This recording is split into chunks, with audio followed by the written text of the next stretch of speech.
कि जो कि 8 विधानसभा से किसी भी इंसान को अगर सवाल किया जाए तो 80% लोगों का कहना है कि टिकट मौलाना को मिलना चाहिए। अगर जो कि 8 विधानसभा से मजलिस मौलाना को टिकट नहीं देता है तो इसका असर अमोर विधानसभा में भी देखने को मिलेगा अख्तरुल ईमान को। साल 2020 में पूरा फिक्स हो गया था कि जो कि विधानसभा से मजलिस के टिकट पर मौलाना अपनी चुनाव लड़ेंगे, लेकिन ऐन मौके पर मजलिस पार्टी शाहनवाज आलम को टिकट दे देता है। उसके बाद भी मौलाना पार्टी छोड़ के नहीं जाता है, शाहनवाज आलम का पूरी साथ देता है और मजलिस का परचम लहराता है जो कि 8 विधानसभा से। आज साल 2025 आ गया है, फिर से वही कहानी दोहराया जा रहा है। आखिर जो कि 8 विधानसभा से टिकट का असली हकदार कौन है, मौलाना अब्दुल्ला या फिर मुखिया मुर्शीद?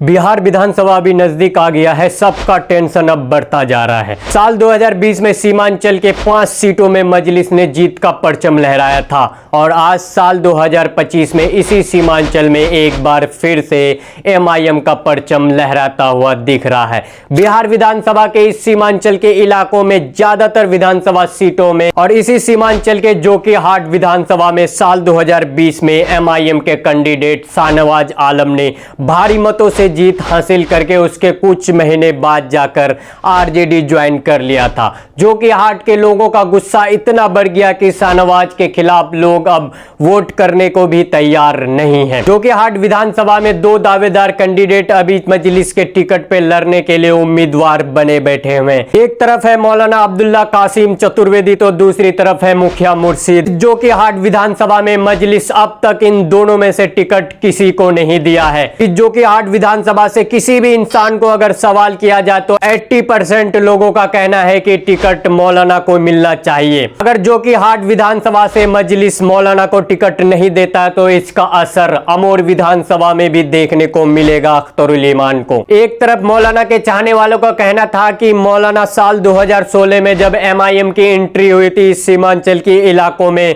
तब से मजलिस को मजबूत करने में ये लगे हुए हैं। साल 2020 में पूरा फिक्स हो गया था कि जो कि विधानसभा से मजलिस के टिकट पर मौलाना अपनी चुनाव लड़ेंगे, लेकिन ऐन मौके पर मजलिस पार्टी शाहनवाज आलम को टिकट दे देता है। उसके बाद भी मौलाना पार्टी छोड़ के नहीं जाता है, शाहनवाज आलम का पूरी साथ देता है और मजलिस का परचम लहराता है जो कि 8 विधानसभा से। आज साल 2025 आ गया है, फिर से वही कहानी दोहराया जा रहा है। एक तरफ रेस में मुखिया मुर्शीद है, दूसरी तरफ रेस में मौलाना है, लेकिन इस जो कि 8 विधानसभा से मजलिस अब तक कोई खुलासा नहीं किया है कि टिकट किसको मिलेगा।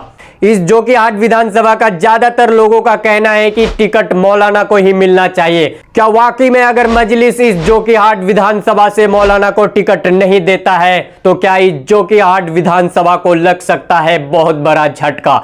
क्या मुखिया मुर्शीद निकाल सकते हैं अपनी सीट? जहां एक तरफ लोगों का रुझान मौलाना को लेकर इतना प्रतीक है कि मौलाना अपनी सीट बहुत ही आसानी से इस विधानसभा से निकाल सकते हैं। मौलाना का छवि इस विधानसभा में नहीं, इस सीमांचल के इलाकों में सहित बाहर के अन्य इलाकों में भी बहुत अच्छा है। इसलिए इस जो कि 8 विधानसभा के लोगों का कहना है कि मौलाना को टिकट दिया जाए तो मजलिस पार्टी जो कि 8 विधानसभा से अपनी सीट बहुत ही आसानी से निकाल सकता है। वाकई में अगर इस विधानसभा से इस बार भी टिकट मौलाना को नहीं मिलता है तो लग सकता है इस जो कि 8 विधानसभा को बहुत बड़ा नुकसान। और साथ ही साथ लोगों का यह भी कहना है कि इसका रुझान अमोर विधानसभा में अख्तरुल ईमान को भी देखना पड़ेगा। आखिर इस जो कि 8 विधानसभा से टिकट का असली हकदार कौन है, मौलाना अब्दुल्ला या फिर मुखिया मुर्शीद? देखते हैं इस विधानसभा जो कि 8 से मजलिस अब टिकट किन को देता है और क्या लग सकता है मजलिस को इस विधानसभा से बहुत बड़ा झटका। मिलते हैं अगले वीडियो में, बहुत बहुत धन्यवाद।